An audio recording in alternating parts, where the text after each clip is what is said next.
welcome to Appalachia's Homestead. We are Smokey and the Bandit here on the interstate, and we thought, here's what it is, James. I've got James captive in the car,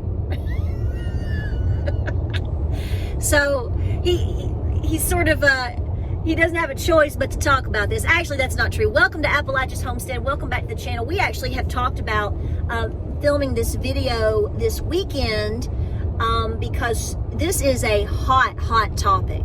So we're both going to weigh in. We're headed down to Ottawa, Tennessee. We're going to a powwow. So we're going to have our own little chat here on the way. And the subject is, what do you do when your spouse will not prep? So I've already made a video about this and have kind of dropped off here and there what I think. And, you know, it's going to depend upon the scenario. But there's a bump.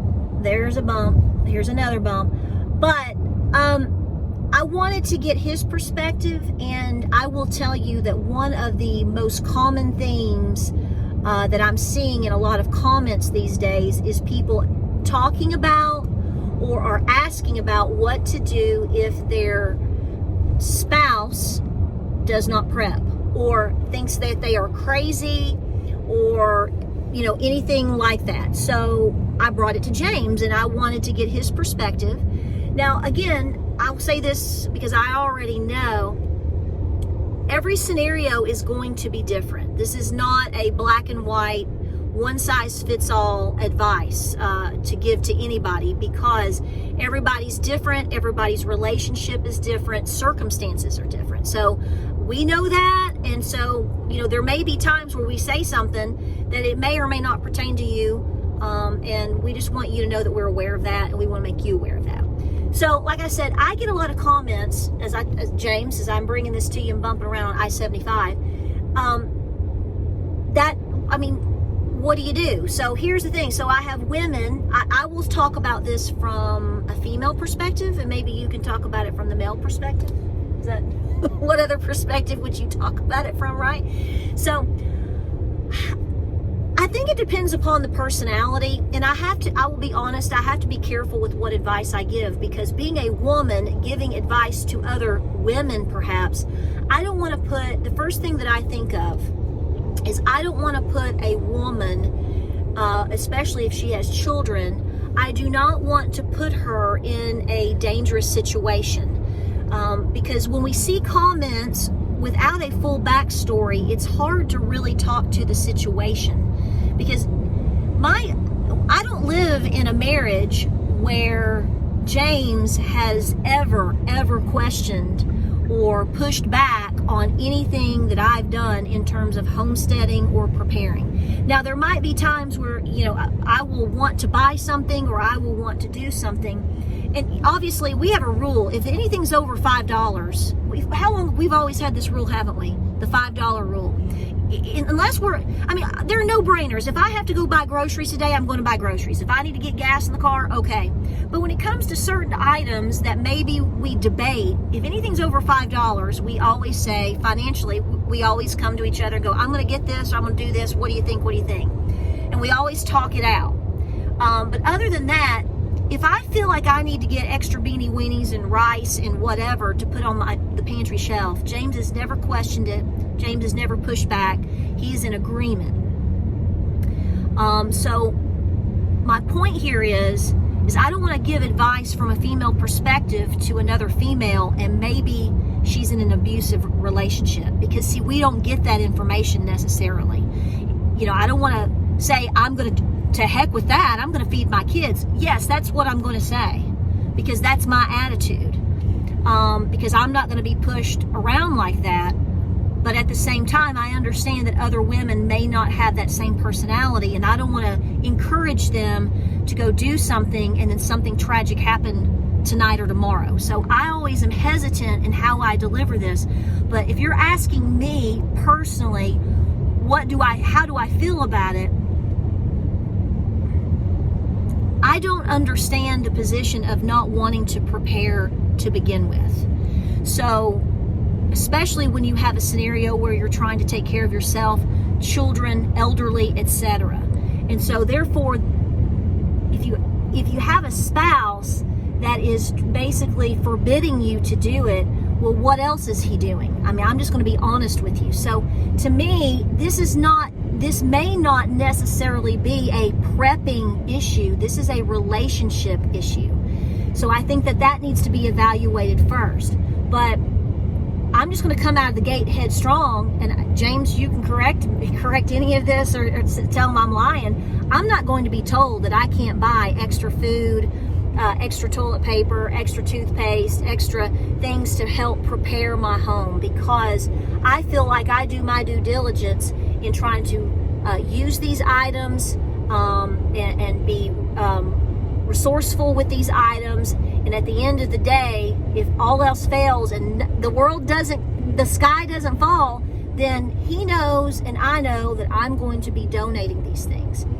So if you're asking me about that, I really think it's about evaluating the relationship first before we hit a bump, before we really get into the issue of preparedness. James, what do you think? Well, I think there's a caveat to that, in that you're not just running out and buying stuff with all of our money. We have a budget for this, and you're using that budget. Right. So don't misunderstand what she's saying. She's not saying she foregoes medication or she foregoes gas money, bills, or any other bills just to go buy foods and put on the shelf for later. Yeah. That's not what she's trying to say. What she's trying to say is, within our means, she uses the extra monies that we have when we have it to buy the stuff, and I fully support that. That may not be the case in all situations, and that's really the topic of this conversation, is how do you get your significant other on the same page, and is it worth the relationship to ensure the long-term safety of the entire family? Okay, so I'm going to ask you, because I have seen a few men talk about this. They'll say, I actually quite a few actually say, I'm the prepper in the family, I'm the hunter, I'm doing all these things. My wife has zero interest. I have no way of knowing how to get her to do anything. Do you have any advice? So from a male perspective, because how do you deal with that? So let's say how do you get your spouse on board from a male perspective? How do you catfish the woman in? I know what you would do, but I want to see what you say. Well, I think that it all comes down to educating them, whether it's the man that doesn't believe it or whether it's the woman that doesn't believe it. That's irrelevant. To get them on your side, you have to convince them, and the only way to convince them is to show them the news articles, to show them the newspaper articles, to show them the videos that are being put out. If you're a conscious human being with any common sense about you at all you have to do is look around, and you can tell things are significantly worse than they were last year, 2 years ago, and they will probably continue to get worse as we go further. So there's not a lot of time left. It's time to, have a heart-to-heart with your significant other and go through the material with them and explain to them how important this is. Well, I think to add to what you're saying, we're going over the Hiawassee. I love it. Sorry about the bumps, can't help the bridge. To add to what you're saying, not to argue with you at all, I think in terms of being a male talking to a female, I think we carry a different weight of fear. We people can be in denial, male or female. But I think what a woman wants to hear is not to, you know, don't talk her down, don't talk down to her. It's like a sit down conversation and say, I have something I want to talk about. We need to talk about this. And I think you need to express, I think this would be beneficial. This is how I want you to talk to me, darling. This a woman wants to hear that her husband is trying to take care of her and is wanting to keep her safe and is looking out for the best interest of her and the family. It's not to control. It's not to live in fear.